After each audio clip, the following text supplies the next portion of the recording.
I have been quite sick this past week, so today's video doesn't have a fancy hook or any fancy cutaway B-roll, but what I do have for you is 5 habits that have absolutely changed my photography for the better, and I want to share them with you so that you can implement them into your own photography journey no matter where you are, whether you're just getting started, thinking about buying a camera, or you've been shooting for years. Obviously, if you're more experienced, these may not be a complete surprise or shock to you, or maybe you've heard these things before, but it never hurts to revisit them and keep yourself sharp and maybe just switch things up. So let's dive in with the first thing, or first habit. Number 1 on our list, and it's number 1 for a reason. You've heard so many other photographers say this if you follow other photographers on YouTube or Instagram or whatever, but it's bring your camera everywhere you go. And it sounds silly and basic and probably unimportant,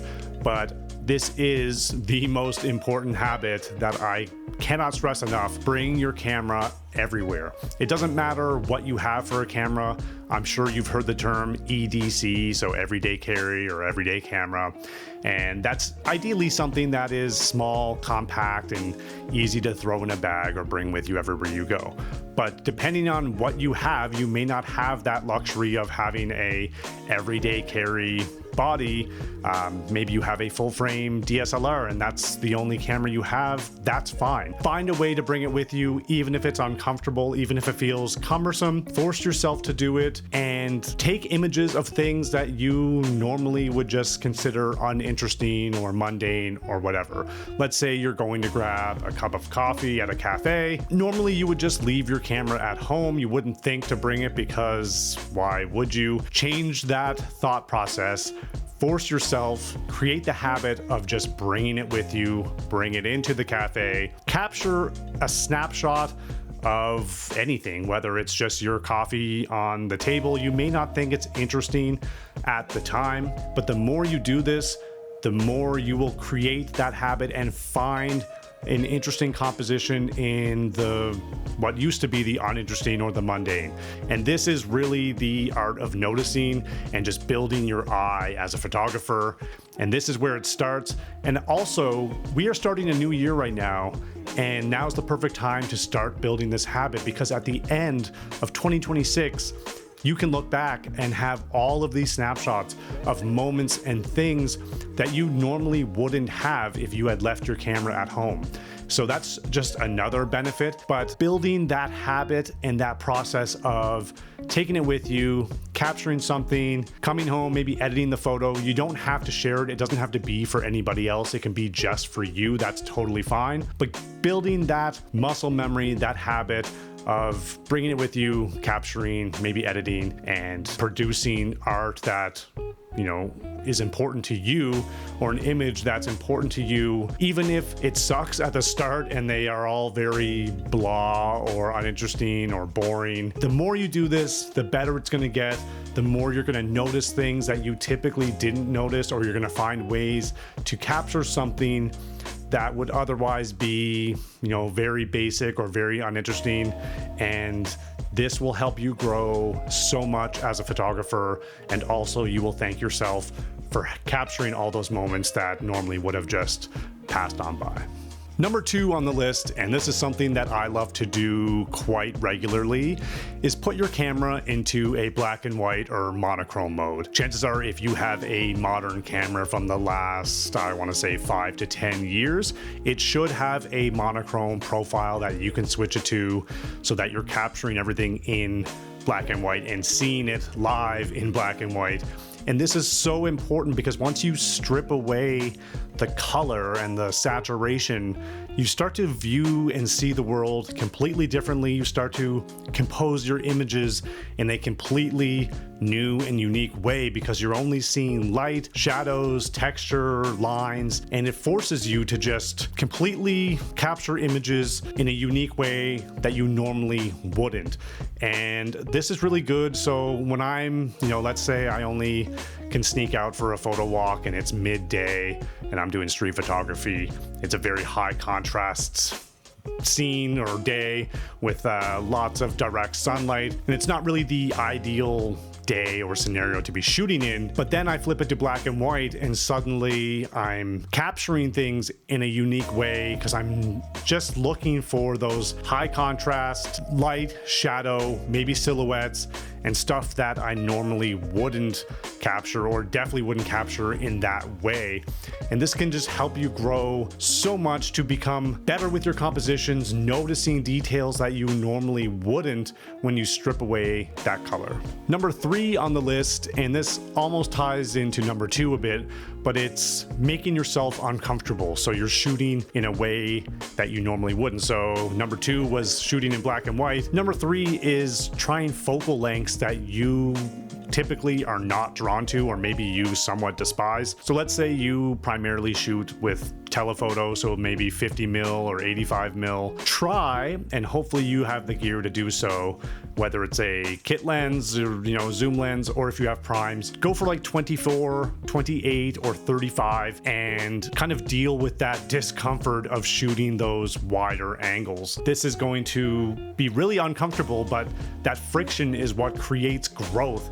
And you start to move your feet, compose differently. It's probably going to suck. They're probably going to be terrible photos to start with. And again, this is a habit. This isn't a one-off situation. This is something you need to do repeatedly to build yourself, to grow, and to kind of learn to deal with that discomfort. And even if you don't like the photos, that's not what it's about. It's about forcing yourself to kind of power through the discomfort and still capture something. And eventually something's going to click, and you're going to start to adapt to these different focal lengths. And then it makes you a more versatile and capable photographer, being able to shoot with a wider range of focal lengths and being comfortable with those focal lengths and knowing how to work a scene in all these different ways, and not only seeing it in 50 mil or 85 mil or whatever it may be. Number 4 on the list is don't just stick to one genre. So let's say you love shooting landscapes and you are a landscape photographer. Push yourself to shoot other things and don't just box yourself in, because at the end of the day, whether you are a landscape photographer, a portrait photographer, you're still a photographer. And to me, it is super important to experience and try all these different genres. I call them genres, whatever you may call them something else, but to me it's a genre of photography, or a niche if you will. It's important to, again, step out of your comfort zone and attempt to shoot in a environment that you're not comfortable in, that's brand new to you, that maybe you hate it, but I promise you all of these things are what help you grow. So, shooting portraits, you may not enjoy working with people or shooting people, but building those people skills and learning to manage and direct people is super important, not to mention how you capture a portrait. All of these skills as a photographer are transferable, and being able to experience and work a camera and capture different images in different ways with all sorts of different subjects is what's going to help you grow and be a better photographer. Number 5 on the list, and the last one, is just lowering the stakes and taking the pressure off of yourself. We live in this world where, social media and Instagram and all these perfect and banger photos are put in our face like all the time, scrolling through feeds, and that's all we're seeing. And then we start to force ourselves as photographers to capture in that way. And the first thing you think is like, oh, is this a banger, or am I gonna go out and capture something today that I'm gonna share on Instagram, or that's gonna be share worthy? Be okay with having nothing. It's gonna happen way more often than not. You have to be okay with just going out, capturing images, and coming back with maybe nothing that's super noteworthy, that's share worthy. Honestly, I would eliminate that thinking altogether. I think it's just toxic to only capture and think in that way of sharing it with others. You have to get get rid of that thinking because it's poison right now. You need to share for you and capture for you. Don't worry about if anyone else likes it or how many likes it's going to get or whatever. That is absolute garbage. Be okay with going out and coming back with little to nothing to, that brag about. That's part of the process. It's gonna happen and you have to be okay with that, or else you're just gonna ruin the whole experience and suck out all the joy of photography. When I go out on a photo walk for street photography, I walk the same streets that I walk all the time because I don't live in a very large city. And a lot of the times I see the same sights, the same people even, and it gets boring, it gets repetitive, it gets mundane. And I come home oftentimes with nothing worth sharing or really, nothing that I'm super proud of, but I still take the time to go through the images, edit them, and that's all part of the process. It's all part of the growth. And the more you do that, the more you will come back with something that's like, wow, that's amazing. I love that. And if you want to share, then by all means share it, but don't go out with the attitude of only thinking about, am I going to capture a banger? Or as you're taking your photos, if you're only concerned about sharing it or what's going to be good enough to share, please eliminate that thinking, take that pressure off yourself, and never ever review your photos on the spot and delete them in camera.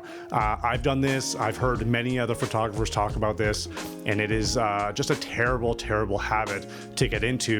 And this whole video is about creating good habits and habits that have helped me grow as a photographer. And that's one thing that I stopped doing, is reviewing my images on the spot and deleting them in camera. Wait till you get home, because there may be something there that while you're looking at it on the spot doesn't look very good, but maybe it's something you can polish up, or that when you edit it, it looks way better than you thought, and it's something that you might actually want to keep or be happy with.